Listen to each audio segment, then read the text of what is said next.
Welcome to Alberto's Universe. This is Ascension Chronicles Part 4 Control System Traps. We live in a control system. We are programmed daily. The programming is everywhere in our schools, throughout the news media. It's delivered by entertainers, both sports and arts. It's pushed by politics or politicians. We even find it in business. Programming begins at birth.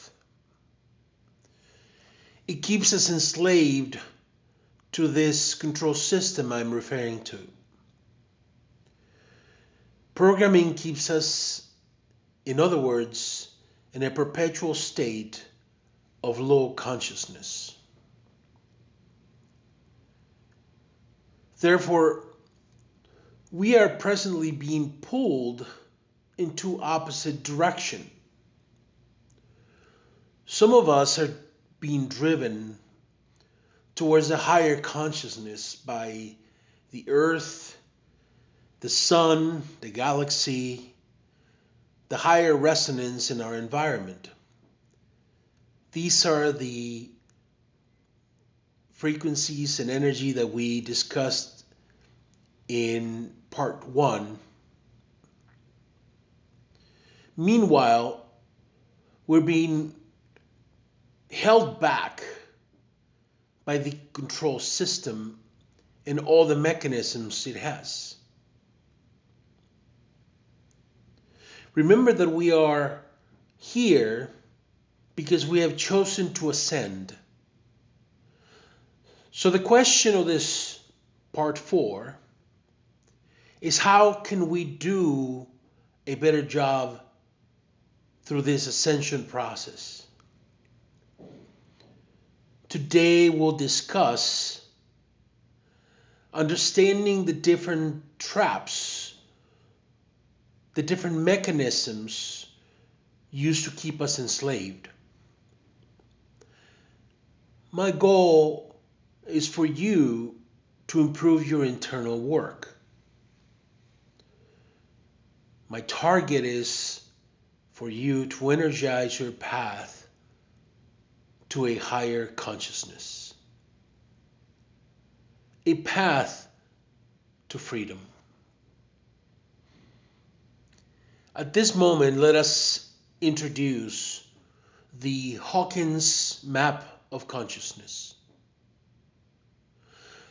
Dr. David R. Hawkins is a spiritual teacher, psychiatrist, physician, researcher, lecturer, who developed the map of consciousness. He once said that improving your consciousness will drive you to keep improving, thus creating a virtuous cycle. To visualize the map of consciousness, picture an upside down cone or pyramid, where at the bottom level consciousness you have almost a point, a tip, very little of it. And as you move upwards in consciousness, the area that you occupied, your understanding becomes larger and larger and larger. This map of consciousness measures the connection that you have to universal truth. It measures your ability to interpret the universe's signals. The universe, God, your higher self, your guiding angels, whatever you choose to name it, it's always there providing feedback, answering questions. But it is difficult to hear them, to see the messages at a low consciousness level. The map divides consciousness into a gradient between 100 and 1,000. Please understand that this is not 100 cycles or hertz. In other words, it's not a frequency, just like it doesn't represent 1,000 cycles or hertz. It is just a gradient. It could very well have been between 0 and 10. 0 being the lowest level of consciousness, 1,000 being the highest. Today, we will limit ourselves to just analyzing below 200, below the level of 200. This is only 20% in a consciousness scale, but it represents where most people are. This is from no consciousness, which is where slavery is, to the level of breakout out of such slavery. In other words, today we're going to discuss the levels of shame as the lowest, guilt, apathy, grief, fear, desire, anger, pride, and finally courage, which, as I said, is where we break out of slavery. Let us look at each level individually. Beginning with shame. Shame is having the feeling of being humiliated. In the scale between 0 and 1,000, it occupies a range of 20 between 0 and 20. As I said, this is the lowest level of consciousness anyone can have. And we can be shamed for many different reasons. And we are being shamed on a periodic basis for these many reasons. We're shamed for not attending church. We're shamed for our religion, what we choose to believe.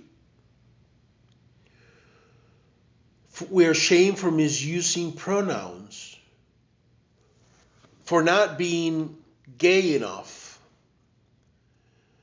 because we're ashamed because there's poor people on the planet. We're ashamed because we can only afford a combustible vehicle.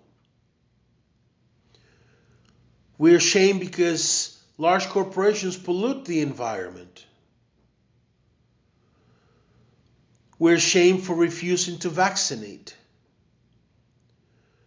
We're ashamed for not voting and not wanting to participate with the system. We're ashamed because our political candidates are criminals. We're ashamed for having a large house.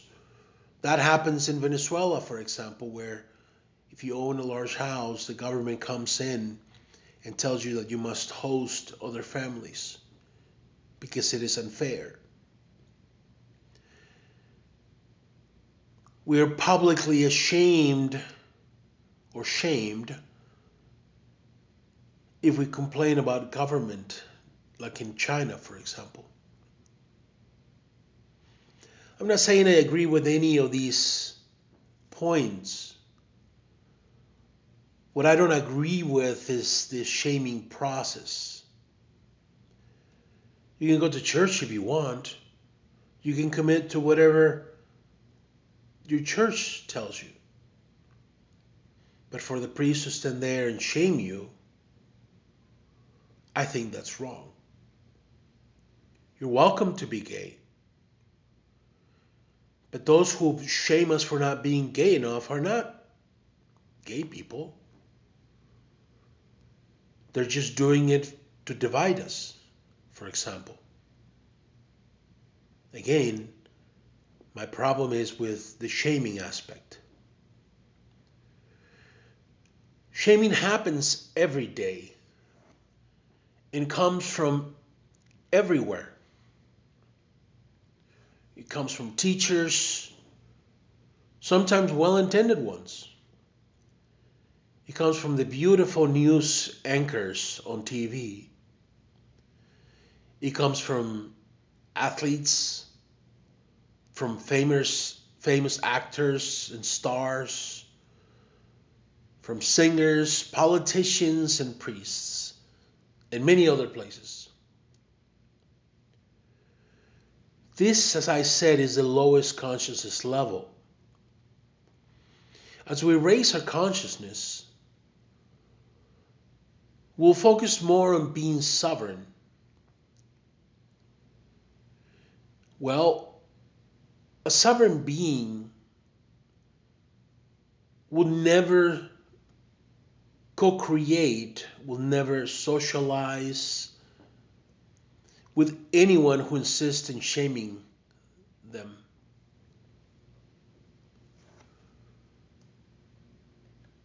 We now move on to guilt. This is in the scale of 0 to 1,000. This is low. This is the second lowest consciousness level, and it is ranked between 21 and 30. After being extensively shamed, guilt develops. Guilt is a kind of self-indulgence in remorse for mistakes or wrongdoing. Guilt comes from a sense of being incapable, unable. It creates the need to be saved, which sets the platform for this control system. Here, because we're incapable of saving our body, we need doctors to save our body. Because we're incapable of saving our mind, we must have teachers. Because we're incapable of saving our soul, we must have priests. Because we're incapable of solving our society, we must have politicians. Because we're incapable of saving our freedom, we must have lawyers. Experts must therefore save us. Experts are middlemen.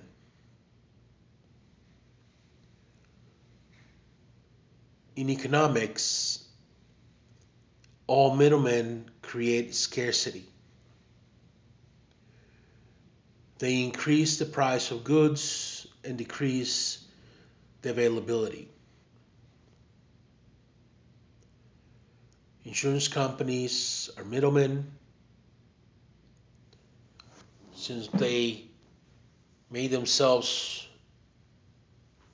normal, the cost of medical treatment has gone up.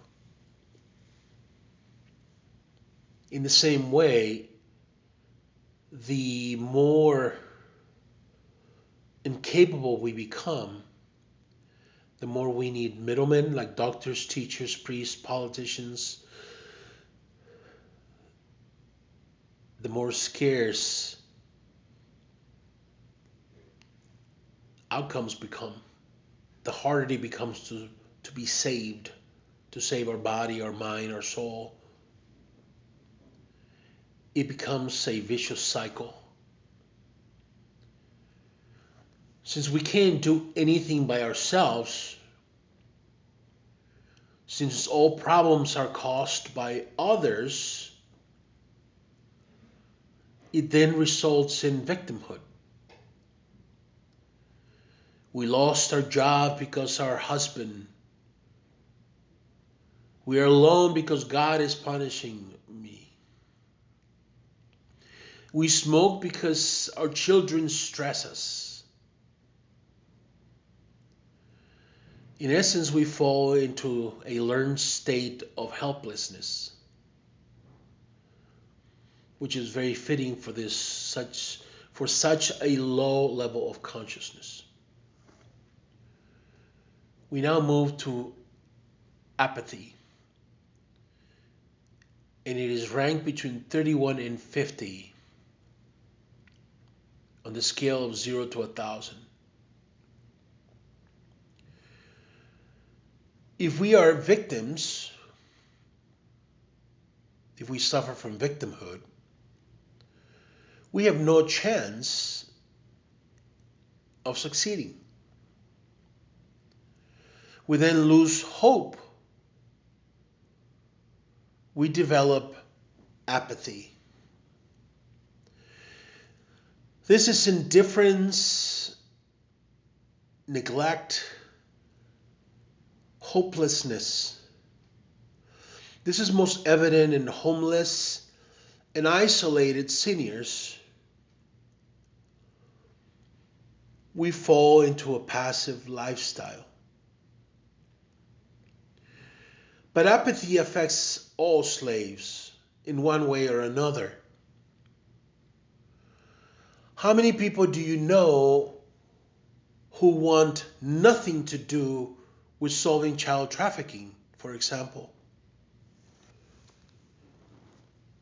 When I began to awaken, I realized that this was a pervasive problem around the world, even in the US. And when I began to share it with those people I knew and I trusted, most of them whom I thought to be very smart and conscious, what they replied to me was surprising. They said, Alberto, we know the problem exists. We just don't want to think about it. That is apathy, the third lowest level of consciousness. We move on now to grief. And this is within the range of 51 to 75 on a scale of 0 to 1,000. Grief is typically associated with anguish after a significant loss, with sadness, with confusion. Grief can cause biological distress. Obsessive dwelling on the past drives depression. Apprehension about the future drives anxiety.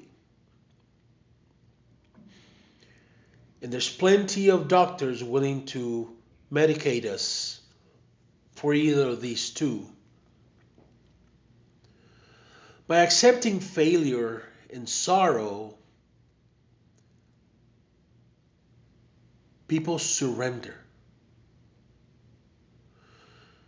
I recall studying the experiments by a psychologist we know as Pavlov. He was using dogs, and he was running several experiments to see how they behaved. And in one experiment, the dogs would, if a dog went to one, he had them in cages. And when the dog would go to one corner of the cage, they would be shocked. They would feel an electrical pulse. Therefore, the dogs learned not to go to that corner.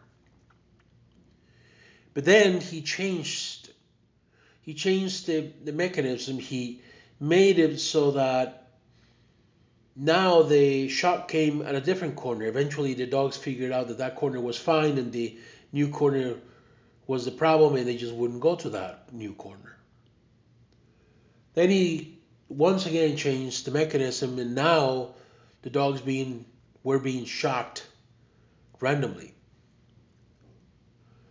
And what he noticed is the dogs gave up. They lost their spirit. Like Pavlov's dogs, the control system makes people surrender.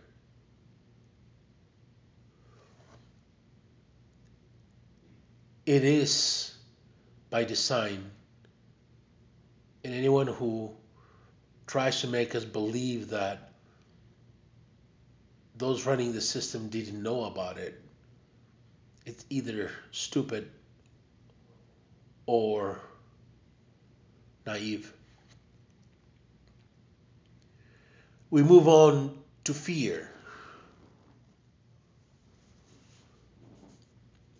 Fear is within the range of 76 to 100, so we're finally at 10%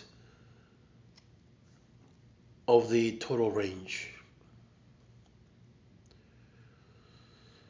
We all fear something. We fear death, especially because the church and in general culture has made us believe that we have this life and this life only, and we better experience everything we want here, and if we don't achieve it, we are failures, and that's it. It's the end of it all. We fear loss of control. We don't like it when things go in an unpredictable way. We fear rejection. We try to apply for a job. We try to go out with a person. We don't want to be rejected. We fear the outcome. We fear poverty. We fear losing it all, being homeless. We fear conflict. And many fear darkness and many other fears. There's phobias everywhere. The media infects society with fearful messages. There was nothing more important for TV than when CNN blasted war 24 hours a day. Now we can't have any time to rest. Politicians raise fear of their opponents. God forbid you vote for that guy. The country will collapse. Priests tell us to fear God. I don't know about you, but my God is a loving one, not a feared one. They may be talking about the Anunnaki who made themselves look like gods and love to kill people, going back to Sumerian times. Roosevelt once said, "We have nothing to fear but fear itself." This is, of course, from a guy who comes from the blue blood family that has been in power in this country from the very beginning. Fear is a strong decision driver. This is why it is important for the control system. Fear is contagious. Start delivering fear and put many people in a room and it amplifies. It is therefore a tool of oppression and control. Pathologically, fear creates things like social withdrawal, substance abuse, and even PTSD, which is post-traumatic stress disorder. We could say that biologically, fear can shrink the hippocampus, which is essential to create new neurons, which is how we hold the code for new memories. Therefore, those with a reduced hippocampus would not be able to hold new memories. And if you try to have a conversation with them where they have to, they'll probably be upset. They'll show you anger. Eliminating fear is therefore an important part of our internal work. As we go through the ascension process, every one of us should we should make a list of what are the things that we fear. Do we fear being alone? Do we fear losing all we have? What is it that we fear? And there, I suggest to start with the easier ones. Confront them. Think what they mean, what they represent. Feel what they are, what they represent. And internalize them. The goal is to get to the point where we eliminate all fears.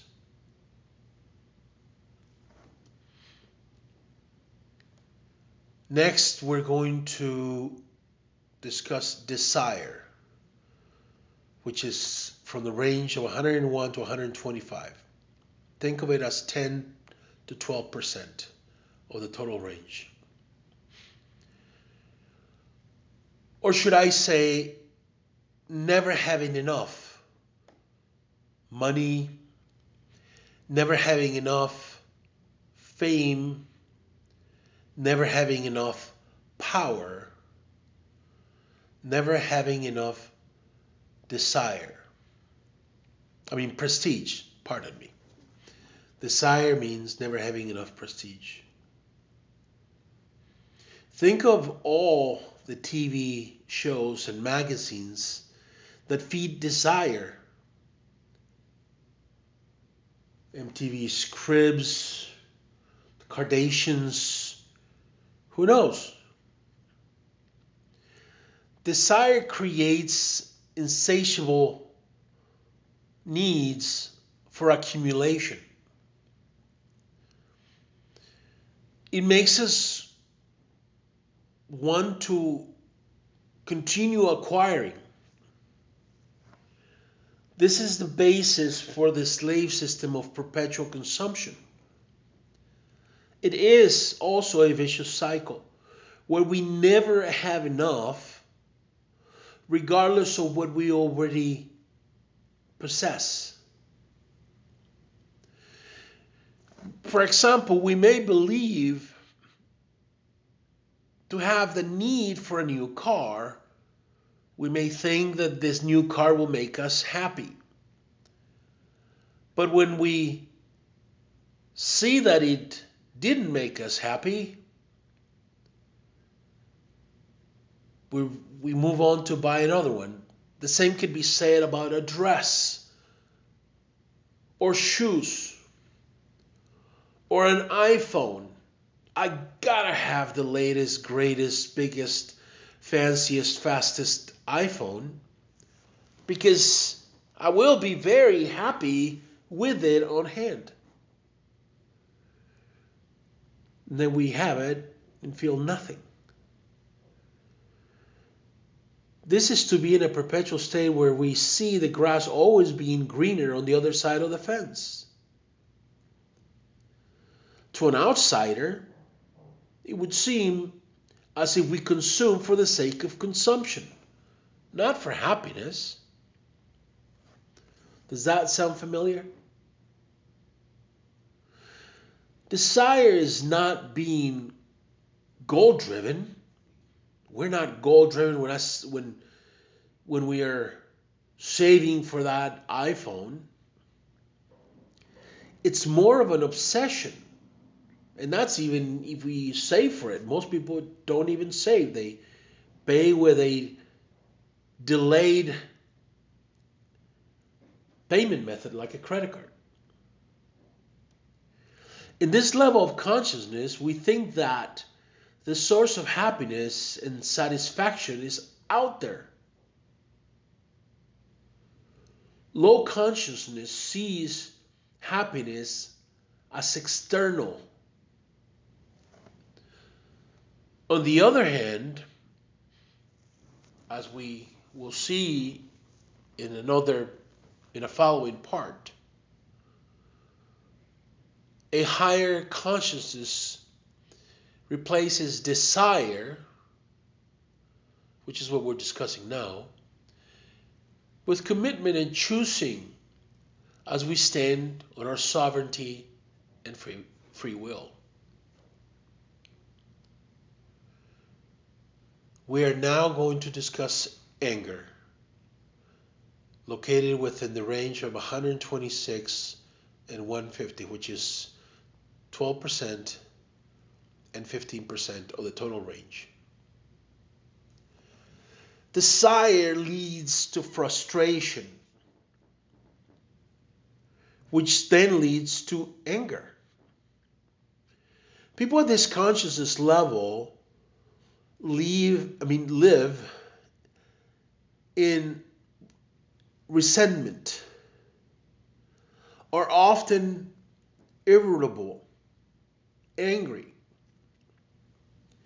and are very oversensitive. Anger can often result in abuse, aggression, assault, intimidation, dominance, and division. Anger is fueled by agitators like Black Lives Matter,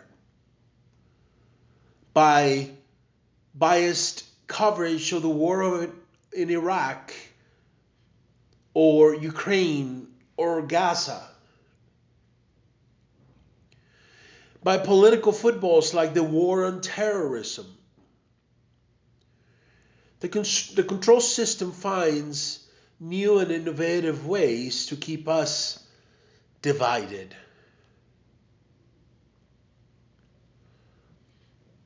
We are now going to discuss pride, which is within 151 and 175. In other words, 15% and 17% of the total range between 0 and 1,000.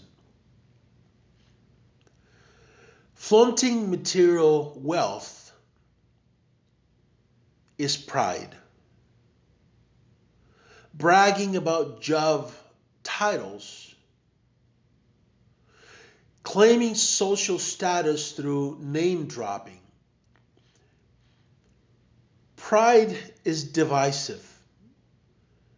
It's exclusive. How many times we go to a place and we go, oh, that's an exclusive place. Let's go in.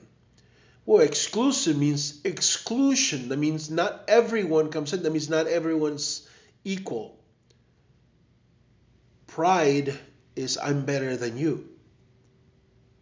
Or you're better than me. It excludes the inferior one. Pride is divisive and can cement the feeling of me versus you, you versus me. Silos in corporations. Any criticism is seen as an attack against yourself. In other words, it's taken very personal. Some may even fall into the trap of spiritual egotism. Many see pride as a good characteristic. Well, it is. When compared to all other consciousness levels discussed so far, it is. It is, after all, the highest consciousness level within the slave profile. But as we will see, it remains being part of the slave profile. And it is not where our rise in consciousness will take us in the end. Let's now break through. We're going to discuss courage, also described as bravery. And it's between 176 and 200, or 17% and 20% of the 0 to 1,000 range. It is here where we finally break through from slavery. It is paramount to admit we are wrong if we want to change. Courage is therefore essential to learn new things. Without bravery, we'll block the universe's signals, contradicting the things we believe. A lack of bravery materializes as a fixed mindset. I can't change because this is how I was born. So many people say. Focus is not on improving yourself, but on proving yourself. But the presence of bravery, on the other hand, represents the start of a growth mindset. Growth in consciousness, that is.